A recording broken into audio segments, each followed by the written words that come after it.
এই মায়ের কোল খালি করার রাজনীতি বাংলার মানুষ আর দেখতে চায় না।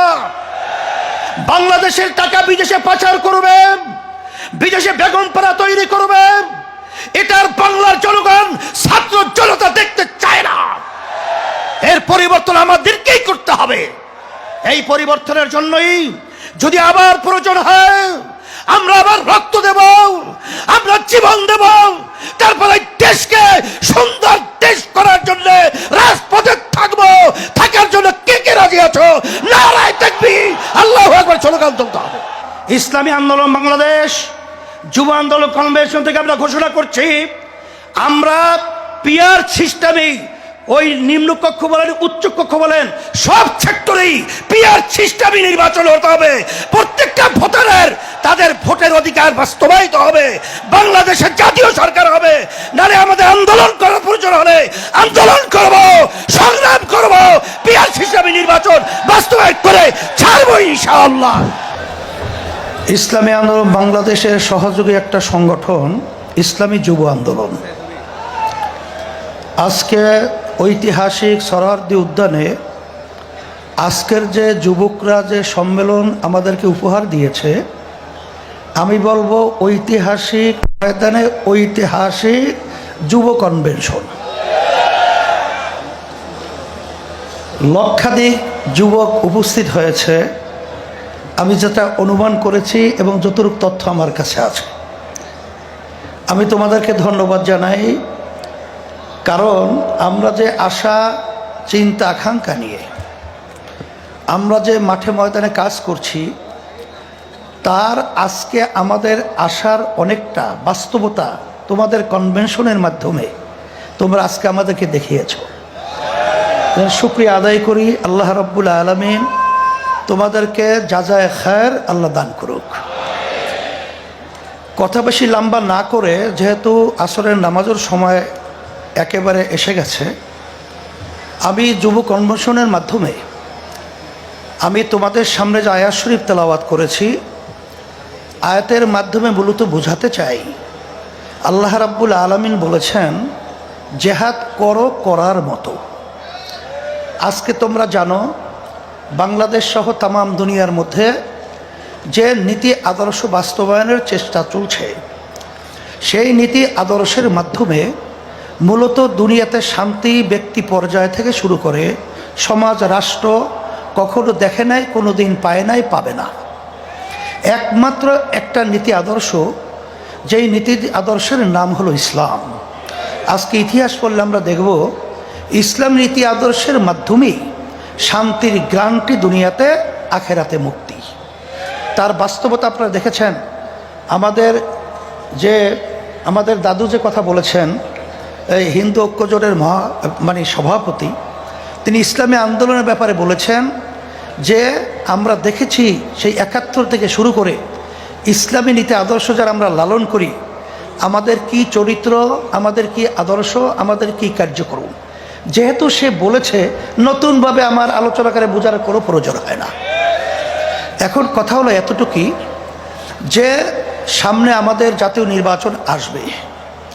এই নির্বাচনের মধ্যে সবচেয়ে এই নীতি আদর্শ বাস্তবায়নের জন্যে উল্লেখযোগ্য ভূমিকা পালন করতে হবে যুবকদের।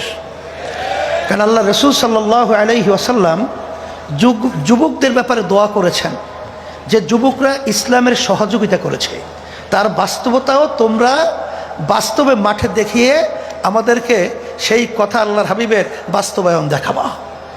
কি এটাকে আমরা আশা করতে পারি? আলহামদুলিল্লাহ। তাহলে কি করতে হবে? তোমরা তো জানো, তোমাদের সভাপতি তিনি বলেছেন যে আমাদের কেন্দ্র পর্যায় পর্যন্ত আমাদের শক্তি বাড়াতে হবে। তাই শক্তি বাড়াতে হলে আব্বাজান রহমাতুল্লাহি আলাইহি তার যে ঘোষণা ছিলেন ঐতিহাসিক, যে মাসে কমপক্ষে 4 জনকে তোমরা দাওয়াত দিবা ইসলামের পক্ষে নিয়ে আসার জন্যে। সেখানে সেন্টার ভিত্তিক প্রত্যেকে যদি আমরা মাসে 4 জনকে আমরা সেই সেন্টার ভিত্তিক দাওয়াতের মাধ্যমে ইসলামের পক্ষে তৈরি করতে পারি, আমার মন বলছে সেদিন বেশি দেরি নয় যেই বাংলাদেশের মধ্যে রাষ্ট্রীয় পর্যায়ে ইসলামী নীতি আদর্শ আল্লাহর রহমতে বাস্তবায়ন হবে। এই কাজটাকে আমরা করতে রাজি আছি। আল্লাহ আপনি কবুল করে নেন। সাথে সাথে আমি বিশেষ করে 53 বছর স্বাধীনতায় যারা দেশ পরিচালনা করেছে তাদের নতুন কিছু বলার মতো, বাংলাদেশের মানুষকে নতুনভাবে কিছু উপহার দেওয়ার মতো নতুন কোনো কথা তাদের মধ্যে নাই, আর দিতেও পারবে না। কারণ আমরা সেটা দেখে ফেলেছি। গ্রাম্য একটা কথা আছে যে ওই গোদা পা দিয়ে যে লাথি মারলে শক্তি থাকে না, এটা আমাদের জানা হয়ে গেছে। তা আপনারা দেশ 53 বছর পরিচালনা করেছেন, আমাদেরকে আপনারা কি দিয়েছেন? আর নতুনভাবে আমাদেরকে ও পা দেখায় আর ভয় দেখানো, আশা দেখায় লাভ নাই। এখন পরিবর্তন করতে হবে। আর যদি এর পরিবর্তনের সুযোগ এখন 5ই আগস্টের পরে ইসলামের পক্ষে যেভাবে তৈরি হয়েছে, 53 বছর ইতিহাসে এত সুন্দর ইসলামের পক্ষে পরিবেশ তৈরি হয় নাই। আমি তোমাদের সামনে আয়াত শরীফ তেলাওয়াত করেছি। আল্লাহ বলেছেন জিহাদ করো করার মতো। এখানে আমাদের কার্যক্রম যদি করার মতো করতে পারি, আমার তো মন বলছে বাতিল কখনোই বাংলার জমিনে মাথা উঁচু করে দাঁড়াতে পারবে না, সাহস পাবে না। ওরা বাংলার জমিনের মধ্যে সেই মাথা নিচু করেই থাকতে হবে ইনশাআল্লাহ তোমাদের তৎপরতায়। সেই হিসাবে আমি তোমাদেরকে বলবো যে আজকে দেখছো যে কত মায়ের কোল খালি হয়ে গেল।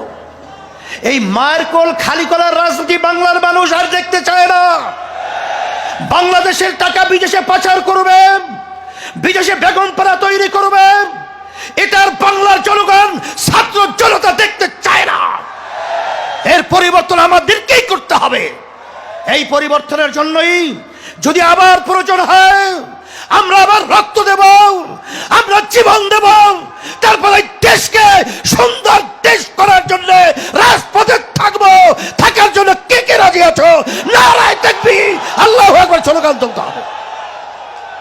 সাথে সাথে আমি বিশেষ করে অন্তর্বর্তীকালীন সরকারকে বলবো, আমাদের যুগ্ম মহাসচিব গাজী আতাউর রহমান সহ বিভিন্ন দায়িত্বশীলরা বলেছেন যে আপনারা কোনো জনগণের ভোটে নির্বাচিত সরকার নয়, আপনার হলো গণ অভ্যুত্থান, ছাত্র জনতা হাজারো হাজারো মায়ের কোল খালির করার বিনিময় আপনারা ক্ষমতায় এসেছেন।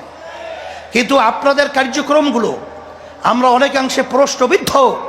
এটা আমাদের দুঃখ হয়। আপনাদের দুর্বলতা কোথায়? কে কি বলবে তা জানি না।